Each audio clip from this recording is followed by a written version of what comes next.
Okay, so let's label what we already know from topic 6 about the heart.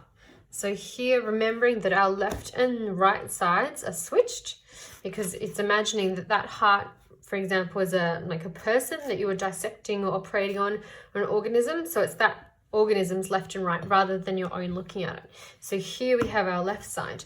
Our top chambers are called our atria. So here we have our left atrium. And on the other side, our right atrium. Here at the bottom we have our ventricles.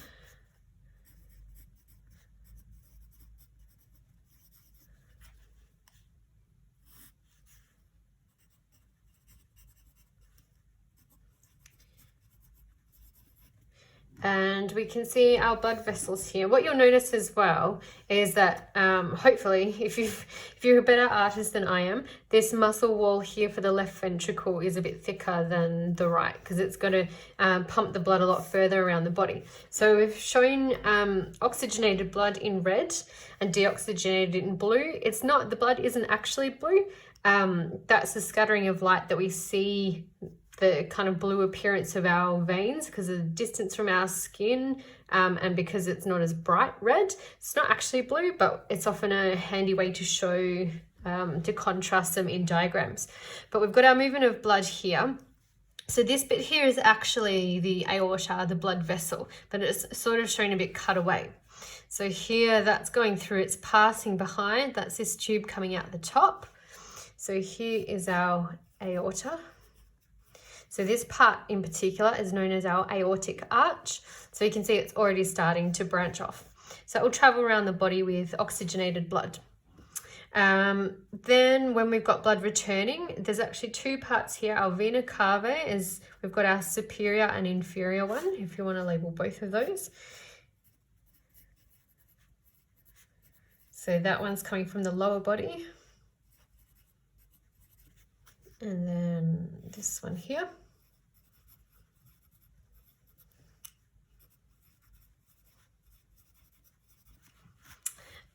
So that's taking deoxygenated blood.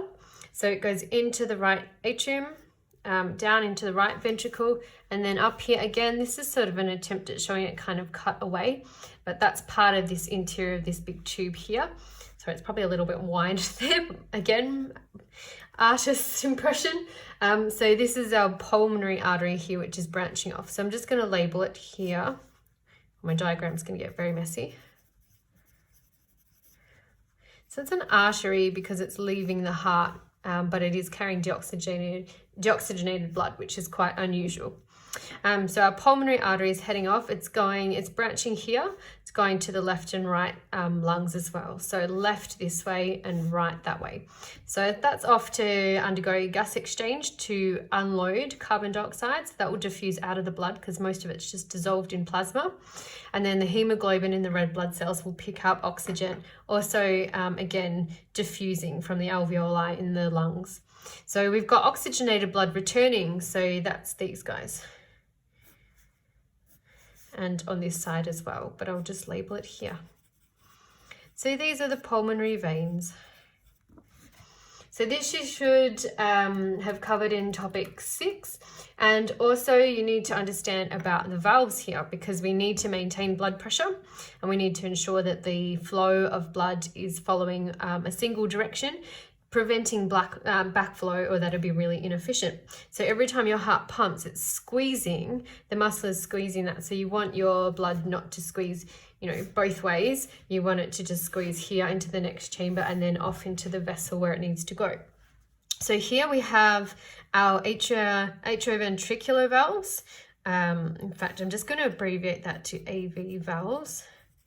So hopefully you've seen that before.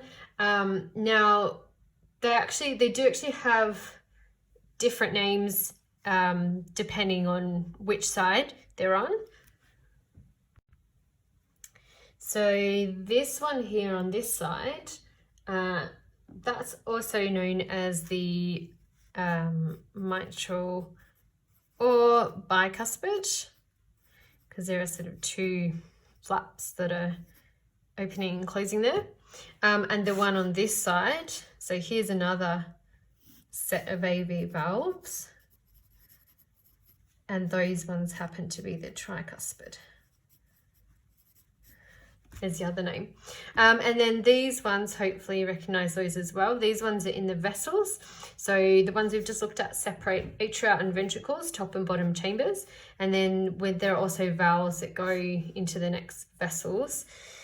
It's getting very squeezy. I think I'm just going to have to put an arrow down or up here. Apologies, I shouldn't cross labels, that's very messy. So these are semilunar. I'm just going to put SL, or another, you could also call that the aortic valve.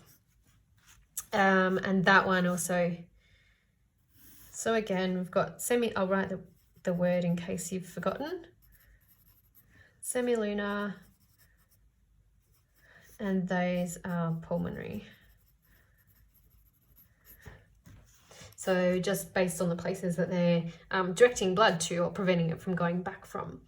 So here we have our sort of 6.2 level of detail of what you'd need to annotate on a heart. In an exam question, it's unlikely you'd be expected to draw it.